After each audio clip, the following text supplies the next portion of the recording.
Mission Impossible 6. Now, as you know, if you've seen the movie, this is why you're watching the spoiler discussion.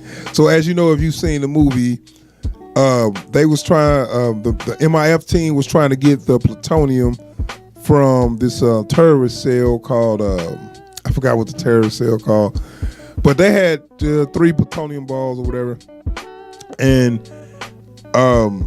Tom Cruise team was trying to retrieve and they lost it because of they took Ving Rhames hostage and he wouldn't give up the plutonium for Ving Rhames, but he was about to do that, but something happened, whatever.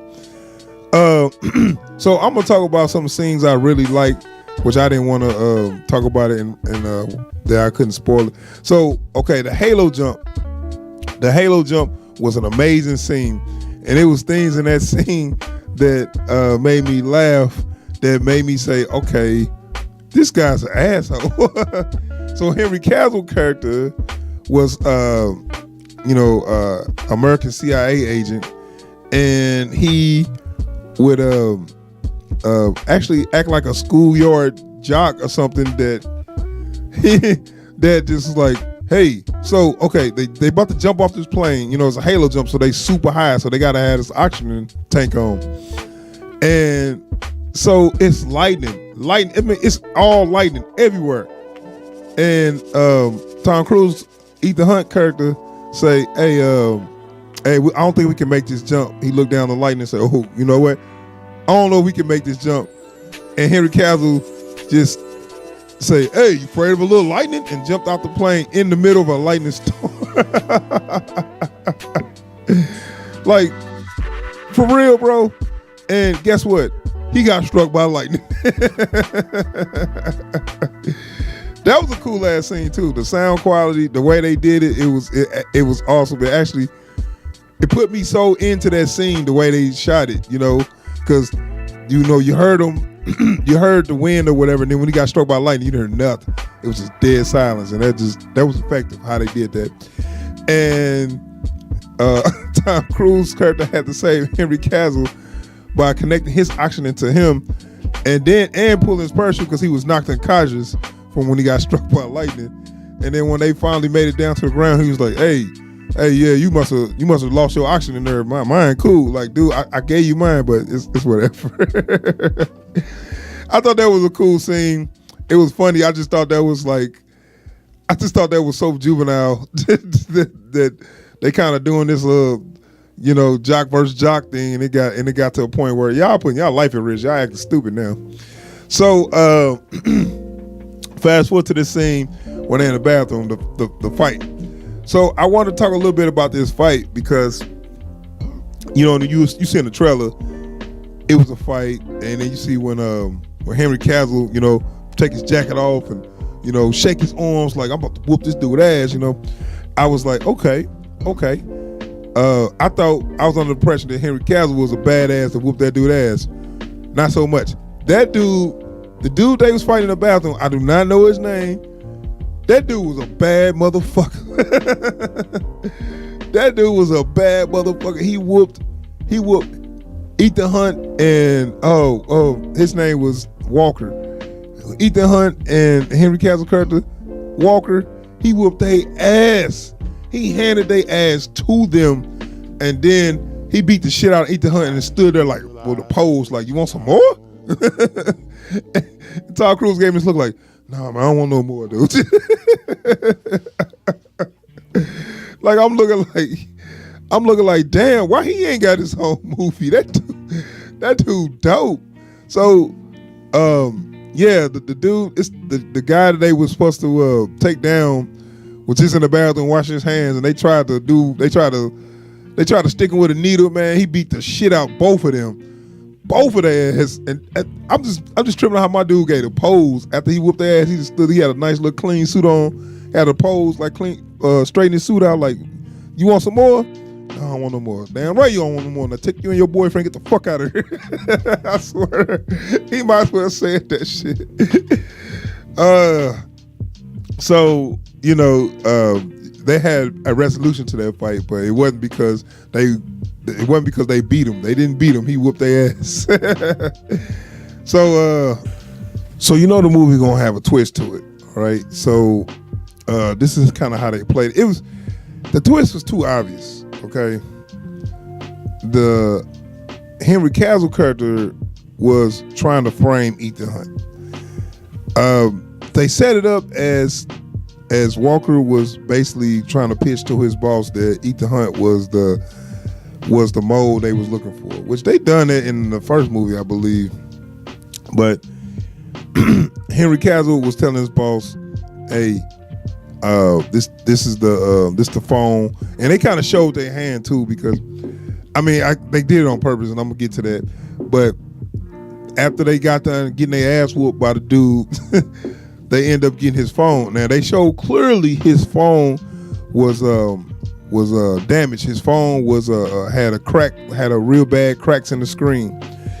So, okay, when he went to his boss and said, "Hey, this is the phone we got back. This is the phone we got off the operative," and it was it wasn't no cracks on it. So right there, you kind of see right there, okay, he's lying. That's not the same phone. And he kept telling his boss, "Hey, Ethan Hunt probably is the one that doing this, does."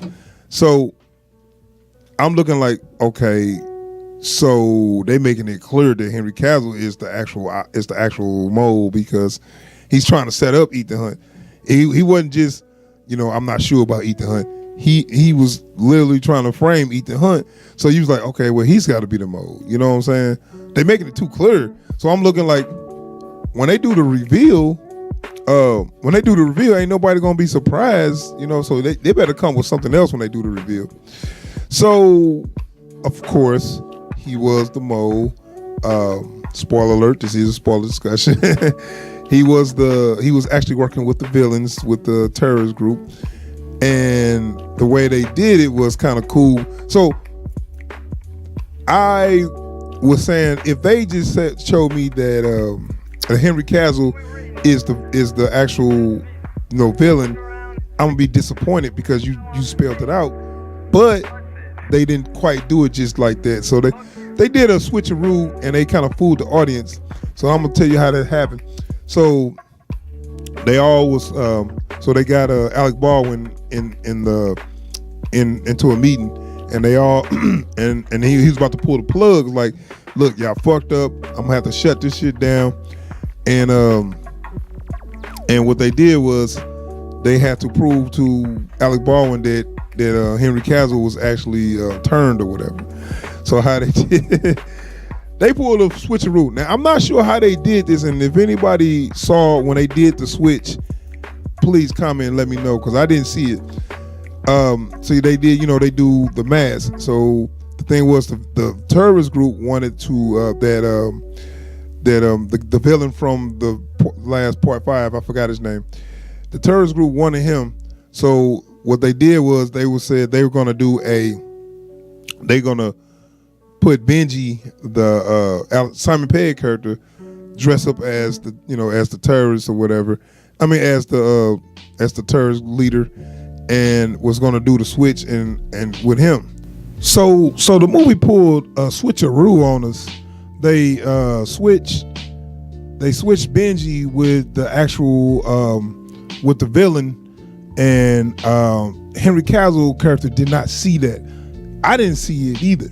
So I want to know, when did they pull this switch, and how did they do it? I think if I go back and watch it, I might catch it. But that was kind of the twist. And when the Henry Cavill character revealed his hand, revealed that he was actually working with the villain, that's when they, busted. They do this a lot in these movies, in the Mission Impossible movies, where they play the game where they put the mask on. They always gotta have a scene where they gotta use a mask, the little mask technology. So they kind of they wanted to reveal to Alec Baldwin character, they boss, that the Henry Cavill was actually trying to set him up. So it was a nice little reveal, because the thing is, it was clear and obvious that Henry Cavill was actually the mole, but the way they revealed it was kind of cool because they kind of fooled the audience. You know what I'm saying? So that was actually a cool little scene. But the thing was the payoff worth it, because they set up too clear that Henry Cavill was actually the mole. And after that, on the whole, the ending wasn't all that. It was okay, but it wasn't all that. So your final set piece would take place at I guess they was like, where were they at? They was at some kind of mountain. They was kind of like on a mountain. They did a helicopter chase. The helicopter chase was just a little too unbelievable, man. The way they was moving these helicopters and the way he moved up this rope on a moving helicopter, I don't know, man. I don't think that's possible, just because how fast a helicopter would be moving in the winds and all that. So I mean, as a lot of people saw on the trailer, he jumped onto a helicopter with a payload and climbed up all the way to the top of the helicopter, then fall down to the bottom of the payload and climb all the way back up. And I'm like, okay. And then the time limit they gave, I don't know. But you know, I mean, it was cool. It had some cool parts, but at that point, it was like, okay, now we're getting a little ridiculous with the action. You know, the action was real good early on, and now it's like, okay, we don't need to get crazy with it. But you know, I think that's where the movie kind of fell off for me a little bit, because the set piece just got a little more ridiculous, and the ending was them defusing a bomb. I mean, that can be exciting. It was kind of anticlimactic, because it wasn't like I didn't feel no tension. I knew they was going to defuse it. You know, so it was like, the ending. You know, they didn't really stick the landing. They didn't blow it, but they didn't, get that. If it would have had a better ending, this movie would have went up even higher. But the addition of bringing his ex-wife in there,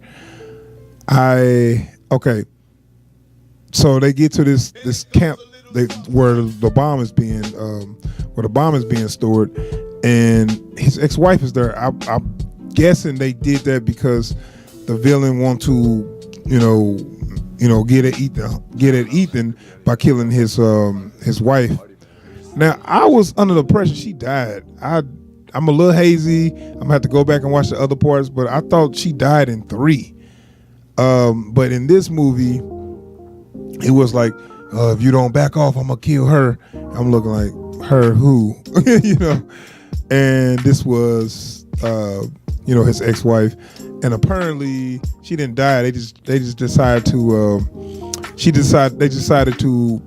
separate because the world needed Ethan too much or something. I don't know. It's just kind of corny, man. It got corny, and I'm like, okay, other people can do this. You don't have to do this. So I don't know, that the ending I didn't care for as much as I was cared for the other half. So the first and second act was great. The third act kind of just fell off.